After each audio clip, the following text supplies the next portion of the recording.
back. If you've just joined us, you're watching the news at 10 on Channels Television, coming to you live from Lagos. Right now, to discuss the current security situation in the country, I'm now being joined on the news at 10 by the former Director, Army Legal Services, Colonel Yomi Dare. Thank you so much for joining us on the news at 10 tonight. Thank you, Gemma, for having me. All right, well, we've seen the efforts to contain the insurgents, but we've had one attack a day since Friday, and particularly lone suicide bombers, different states, different areas. How do you see this new launch or development? Yes, development. Yeah. Well, it's not unexpected. It's not unexpected because these people have infiltrated our ranks. They have infiltrated our ranks. These are the same people. They are part and parcel of us. The same human being. The only difference is that they carry the IEDs and they are determined to destroy, to kill. What do you mean by they're part of us? What I mean is, they're human beings. They've lived within. They're all Nigerians, you mean? Well, most of them are Nigerians, even though there's news that some of them are foreigners. I mean, when I say foreigners, maybe from the neighboring countries. But you can see that what is happening here is not an isolated case. Even the neighboring countries too, they have their fair share. I mean, Niger, Cameroon and Chad, Republic of Chad, they all have their fair share. What will it require this time around? Because obviously we saw, a sustained attacks at that time, but yes. you saw them trying to drive them out from one particular area. Yes. Now you have Lone Rangers going on their own different missions. Yes. How do you see, the government of the day sorting this out? Well, my take on this is that, you can see that these people are also organized because they have changed tactics. And what they're doing now is what you call guerrilla warfare. It is in no particular form. They go twosomes, threesomes, and they go lone, the Lone Rangers. Well, initially what we're hearing in some quarters was that they were just trying to instill fear, because they were trying to be driven out at that particular time, and they want to show that they still have a presence. But with the death toll we've seen since Friday, can we still argue that? I don't think we can sustain that argument, because these people, they're just desperate. They've made up their mind to kill, to destroy, and you can see. And the unfortunate development again is that most of these bombers are female. That's really, that's something that is really stunning at this point in time, Why so? Yeah. What do you think is it? Try to look at the psychology of that. Yeah. I think it's like it's so easy, to work on them, to work on their psyche. They're so vulnerable, and it's something that has to do with their own kind of perception, their own religion, or their own belief, But my take here is that I think we need to do more on surveillance. This is the right time for, various heads of government, governors, people in positions, especially those who have access to what you call security grants. They have to deploy those funds for the purpose of surveillance. Closely tied to surveillance, obviously, would be movement and logistics. Yes. How are they continuing to move around unseen? You saw in the Borno attack on Friday, the local vigilante had said, they confronted them, but eventually they were overrun. Are they still moving about in Hilux buses, etc.? Is no one able to say this is where they are and prevent it before it happens? Yes. Well, we need to do more, like I said, on surveillance. And again, their logistics, their mode of communication. How do they communicate? I want to believe that they also use GSMs. So we need to track them.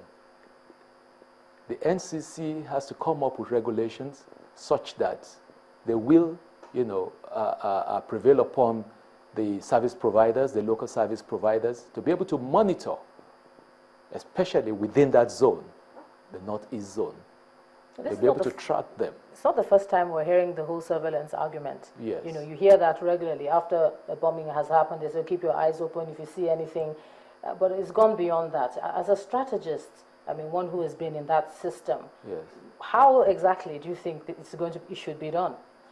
Well, that's what I'm telling you right now, that the NCC, because there's a way they can monitor, the communication. Do you understand what I'm saying? Because they use, they don't have field signals.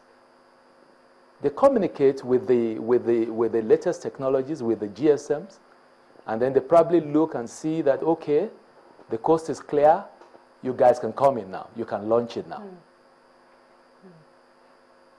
And of course, there's need to increase, security awareness across the board. Everybody must be aware. All right, former Director, Army Legal Services, Colonel Yomi Dare, thank you so much for sharing your thoughts with us on the news at 10 tonight. Thank you so much. Now, the Nigerian Army appears to have intensified its onslaught against Boko Haram, but it appears to be making good its pledge to carry out its operations within the law. In keeping with this pledge, the Army has granted freedom to 182 suspected Boko Haram members detained in military facilities in Maiduguri, the Borno state capital. The Chief of Army Staff, Lieutenant General Kenneth Minima, handed the detainees to the Borno state governor during the Army Day celebration in Maiduguri. He said the detainees who were arrested from various parts of the state have not been found guilty of the offences they were initially charged with.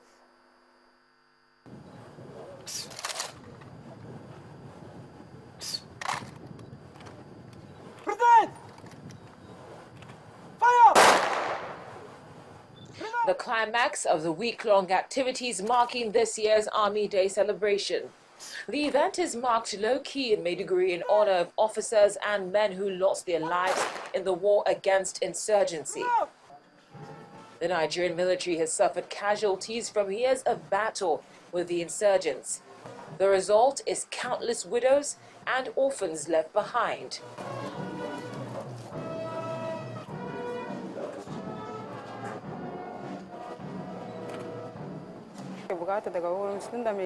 Since my husband got killed last December in Damboa, I have not received any help, and they stopped his salary at once.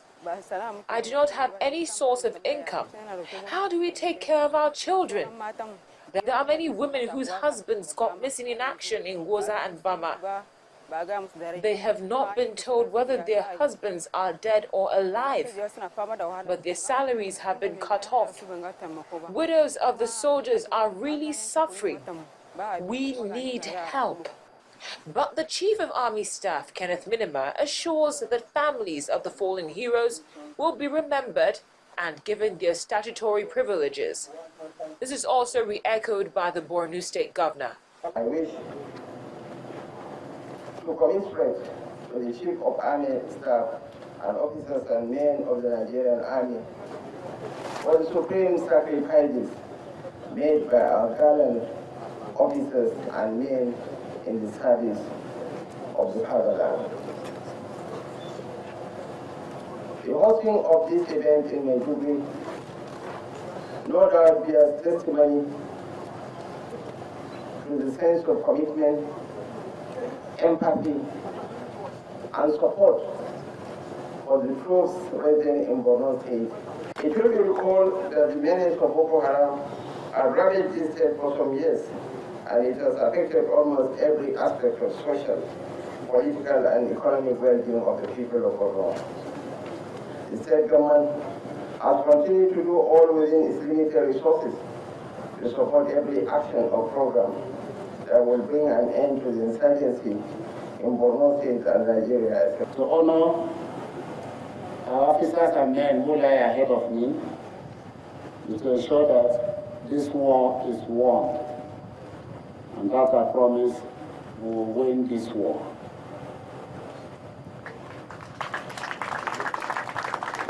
I also want to reassure the families of our departed colleagues that they will not be forgotten. All statutory requirements and privileges for children and families they've left behind will be honored and will be executed. The highlight of the event is the release of 182 detainees suspected to be members of the killer group Boko Haram. The detainees range from underage boys, women and children. Governor Shatima says they will be rehabilitated and reintegrated into the society to live normal lives again. In the meantime, security chiefs and 8 governors from the northwest and the north central region have met to discuss the state of security in the 2 regions. The head of service, Alhaji Danladi Kifasi, who chaired the meeting, says the security meeting was convened at the instance of the president following a request by the governor of Kaduna State, Nasser El-Rufai, for a review of the security situation in the states affected by the activities of bandits in the forests bordering the states. He said the meeting will enable the government at the center get first-hand information from the governors and their views on the activities of criminal elements in the area, while the security chiefs will exchange ideas on how to curb the menace. Our correspondent Amaka Ukafo reports. In recent times, there has been an increase in attacks on villages and communities in the northwest and the north-central parts of the country, especially in Pt.2 and Kaduna states, injuring people and killing scores. More often than not, these attacks are said to be carried out by unknown gunmen. Worried by the menace, the federal government is collaborating with about 8 states in the northwest and the north-central to nip the menace in the bud. This discussion had started in Kaduna, where we are looking at areas, forests that have become a source of banditry in our states, and this has been expanded to look at other forests in north-central Nigeria that have also been a source of banditry and criminality. What we are discussing with the Ministry of Defense, the Inspector General of Police, and the Commandant of Civil Defense Corps is an operation to address that. And we've made substantial progress, but the details will be announced at the right time by those in charge of the operation. Besides the operations planned by the government at the center in collaboration with the state governors say they will set up internal mechanisms in their various states to tackle the issue. Governors of each of the states affected by this banditry have in place post-operation plan, including dealing with internally displaced people, activating the state emergency management agencies to deal with any emergencies, as well as ensuring the presence of law enforcement in the forests or around the forest, so that civil population will continue to live in peace. The federal government is optimistic that this action will proactively end the various attacks before it escalates. Farmers will be able to go back to their farms. People who have cattle can be rest assured that cattle rustlers will be a thing of the past. The affected states are Katsina, Kebbi, Niger, Zamfara in the northwest, and Benue, Nasarawa, and Plateau in the north-central. Amaka Okafo, Channels Television News. Still ahead on the news at 10, Accountant General of the Federation clears the air on the excess crude account, says fund is intact. That's on business. We join us again.